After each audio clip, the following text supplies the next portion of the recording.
Everybody and since हम सब जानते हैं कि कल आपका नीट का एग्जाम होगा which consist of 3 subjects physics chemistry and biology, जिसमें बायोलॉजी में that is zoology and botany. So this is overall consisting of 4 subjects and इसकी प्रिपरेशन आपने for the average students I will say 2 year की preparation होती है. Your 11th and 12th as most of the syllabus consist of 11th and 12th and finally tomorrow आप अपनी examination दोगे to test your preparation, to test your knowledge and according to your से past preparation कितना आपने prepare किया, कितना आपने hard work किया, उसके बेसिस पे आपको अपनी रैंक मिलेगी. Since I am really not going to say this कि आप सब इतना अच्छा स्कोर करो, इतना डिसेंट स्कोर करो. I am really not going to say that. Rather what I will say कि जितना आपने प्रिपरेशन किया, जितना आपने अपना हार्ड वर्क किया, उसके अकॉर्डिंग ही हर किसी को उसकी जो भी रिजल्ट होती है वो मिलनी चाहिए. इट इज़ नॉट कि किसी ने बहुत ज़्यादा प्रिपेयर किया उसकी रिजल्ट कम है, या फिर इट इज़ ऑल्सो नॉट कि किसी ने बहुत ज़्यादा से बहुत ही कम प्रिपेयर किया लेकिन उससे भी अच्छा रिजल्ट मिल जाए.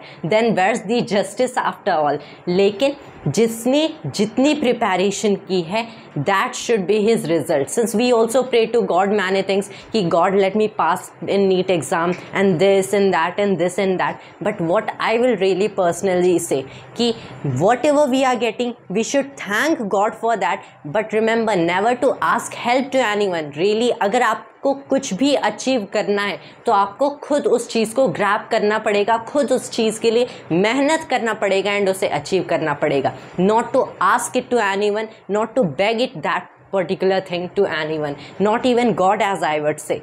सो that is what actually I have to say. And कल आपने जितना प्रिपरेशन किया होगा आपको अपने रिजल्ट मिलेगा. And if you are passing in this particular thing, even अगर आपने इसमें बहुत ही अच्छा स्कोर नहीं किया है एंड आपको अच्छा कॉलेज नहीं मिलता है, then you can get to your NEET PG exam and prepare well for that. उसमें आप रियली में अच्छा परफॉर्म कर सकते हो if this time your preparation wasn't good.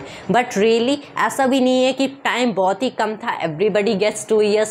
जो टॉपर होगा इस ईयर का उसे भी 2 साल मिले थे 11th एंड 12th की फिजिक्स केमिस्ट्री बॉटनी जूलॉजी, या फिर those who couldn't actually pass the examination or rather will not be able to pass the examination, उनके पास भी 2 years थे for all these 4 subjects. But what made the difference?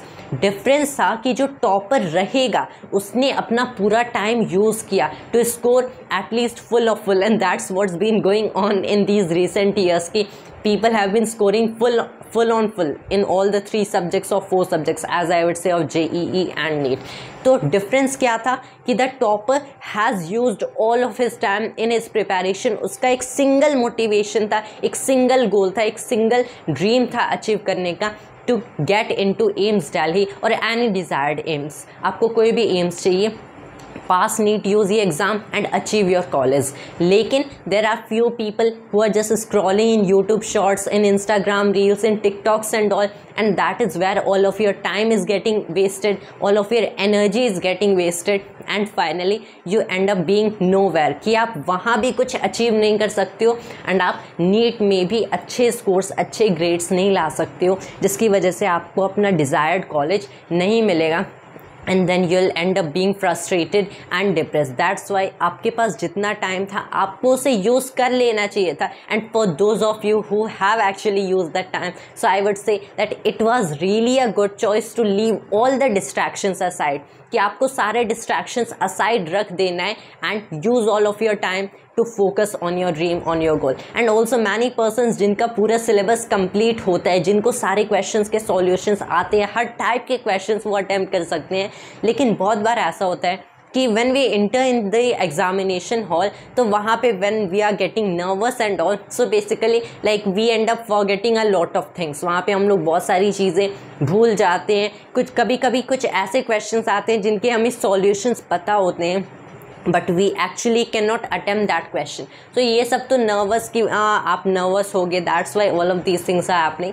Actually this happens with everyone. बहुत बार like you can say for a common example, if you are called on to a stage, आप stage पे जाओगे, you have to give a speech, something like any speech on any topic, but many times we are so nervous that we forget the entire speech and this regularly happens.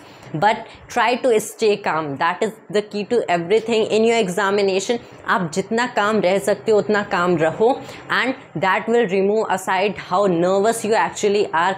And आप patiently पहले exam के question paper को read करो.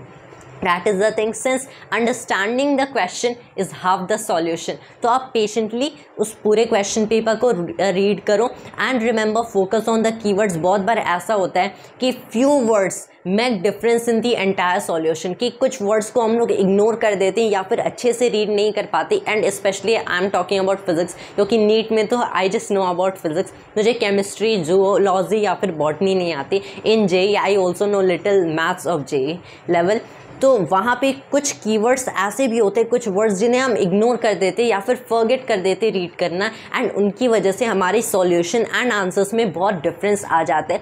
सो try to focus on each and every word as you can, and according to those things you have to attempt the question. Be patient, be calm, and according to your preparation you will get your desired rank, desired scores and desired college. And that was all that I wanted to say, and best of luck to you all.